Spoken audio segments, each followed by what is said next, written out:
Now onto my favorite Syre album, Pissed to the Gills. How did the band hook up with Bob Kulick to produce 4 tracks on the album?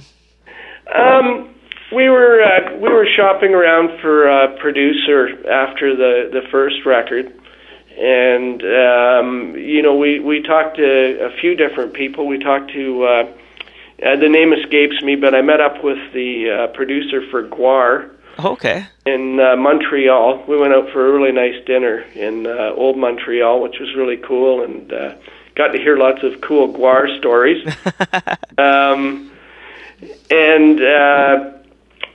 Bob was available, and as far as I can recollect, our management, kind of was searching through people that they thought would be a good fit, hence the Weir thing,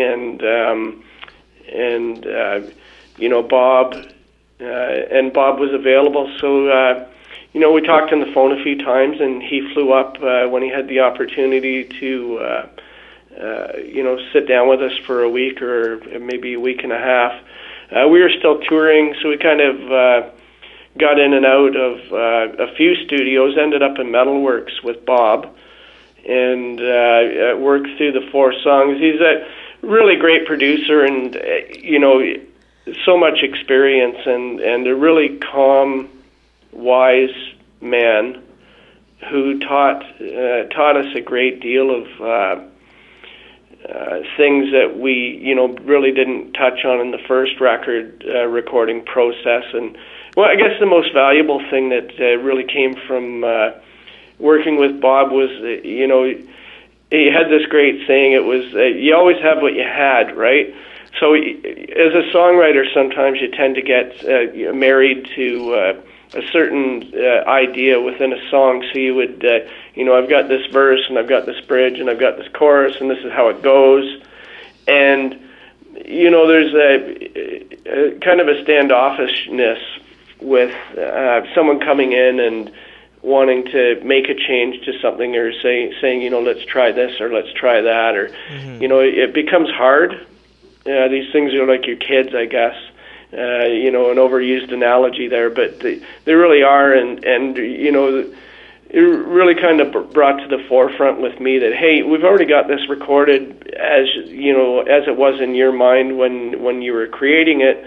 Let's mess around with this a little bit. Let's kind of throw things at the wall, see what bounces back, see what sticks, and see what ends up happening. Maybe we'll end up with taking something that's really good and ending up with something great. And I think that that was a really valuable lesson that Bob brought to us. And and he'd worked with everyone. Like, he was on the first Meatloaf album. He'd worked with Michael Jackson. With you name him, he worked with him. Right? Mm-hmm. Great guy, great player.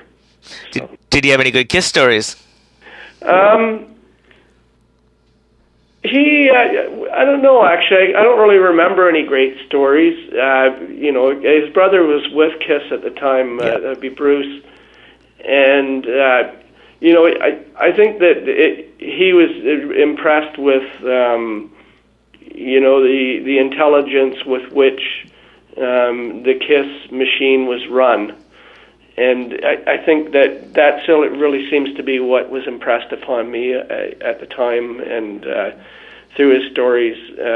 Although I met Paul Stanley when I was a kid. I went to Varsity Stadium when they played at Varsity Stadium with Blue Oyster Cult. Oh, wow. And Artful Dodger. And it was funny. We camped out at Varsity Stadium for like 2 nights, I think it was. It was a all access, no seating type of show. So we camped out, and I can remember hearing the sound check.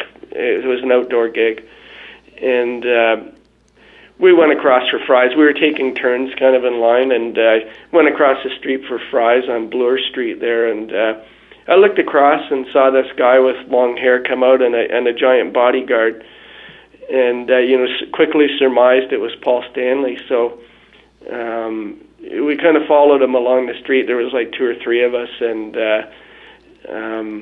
he went into a beauty salon type of place and bought some hair dye. It was when he had the blonde streak, yes, in his hair there, and Destroyer era.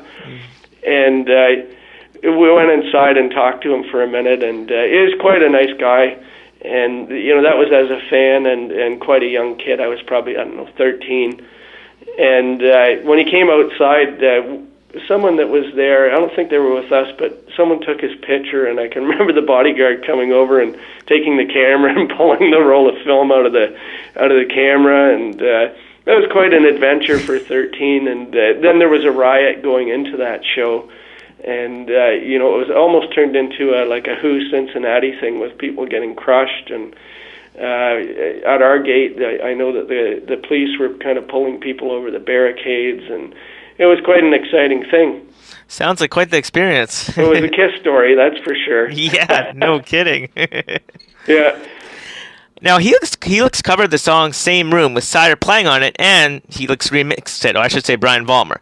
With this being a lot of fans' favorite song of Half Alive, now why did Brian decide to cover this Helix track, do you know? This Syre track, sorry.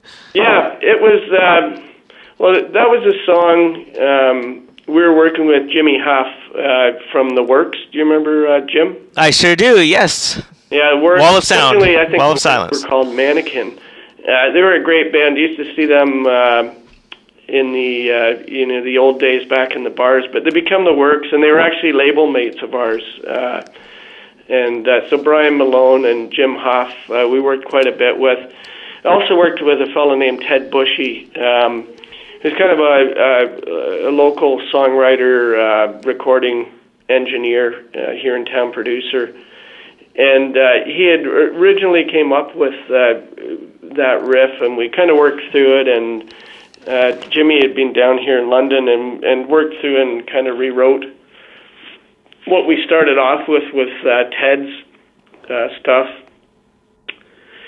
The song, I think, was an interesting song in that it speaks to the fact that really we're all the same and we're in the same place and we have the same problems, and really humankind should be approaching their dealings with each other on a global scale, and trying to recognize that we are all the same. And I think that touched a chord with Brian. Brian's probably my best friend, or one of my best friends anyway. And he heard the song and he really liked it, and thought that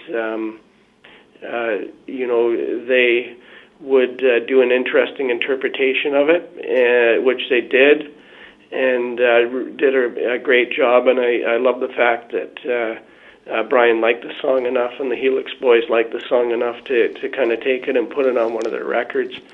It's a huge compliment, and I love Helix, and I've loved them since I was a kid, and so it was really really impressive to kind of have that on one of their records. So it was great, and I think that's why Brian put it on there. I think it really did touch something that they also believed. So maybe Helix will cover another Syre song sometime down the road.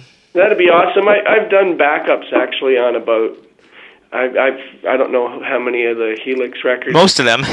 Yeah, on a lot of the Helix records. So maybe it was kind of a natural progression. I don't know. I'll end up on a cover or something sometime. Like in the back cover.